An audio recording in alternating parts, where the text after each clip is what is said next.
Choisir la bonne montre GPS, ça peut être un vrai casse-tête.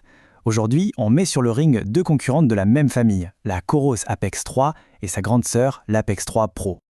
Alors, la grande question, c'est ça. Laquelle est faite pour qui? C'est ce qu'on va démêler ensemble pour que chacun puisse y voir plus clair selon ses propres besoins et sa pratique.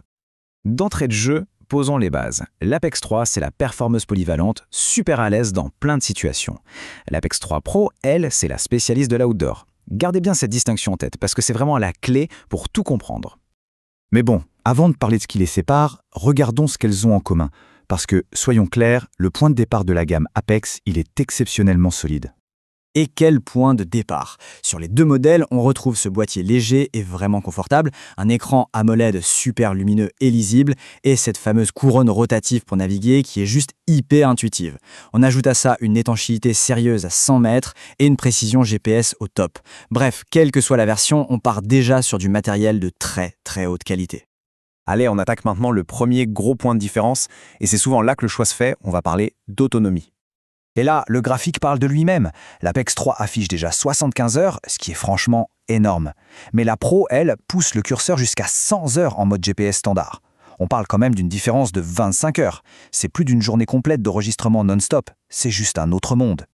Et cette donnée technique, elle nous amène tout de suite à une question très concrète sur le profil de l'athlète. Pour un marathonien, 75 heures, c'est plus que confortable. Mais pour un ultra-trailer qui part sur des courses de plusieurs jours, eh bien ces 25 heures en plus, elles peuvent absolument tout changer. Et cette endurance, on la retrouve aussi dans la vie de tous les jours, en mode montre connectée. 15 jours pour l'Apex 3 contre 20 jours pour la Pro. Ça confirme bien que la version Pro est vraiment conçue pour tenir sur la durée, que ce soit en pleine course ou entre deux séances d'entraînement. Ok, plus de batterie, c'est bien. Mais l'autonomie, ça ne fait pas tout. Alors qu'est-ce qui justifie vraiment ce mot Pro et la différence de prix? Qu'est-ce qu'il y a de plus concrètement? Le mot pro, ici, il faut le voir comme une boîte à outils en plus. Des outils exclusifs, pensés pour les sportifs qui veulent non seulement mesurer leur effort, mais aussi naviguer en territoire inconnu et analyser leurs performances de manière beaucoup plus poussée. Et les voilà, ces fameux outils. D'abord, et c'est le gros morceau, la cartographie intégrée avec la navigation. Ensuite, l'altimètre barométrique, c'est beaucoup plus précis qu'un altimètre GPS pour calculer le dénivelé, ce qui est crucial en montagne. Et enfin, la capacité à suivre des parcours GPX complexes et à obtenir des analyses physiologiques de pointe. Tout ça, ça transforme la montre en un véritable coach et guide de poignet. Cette phrase résume tout parfaitement.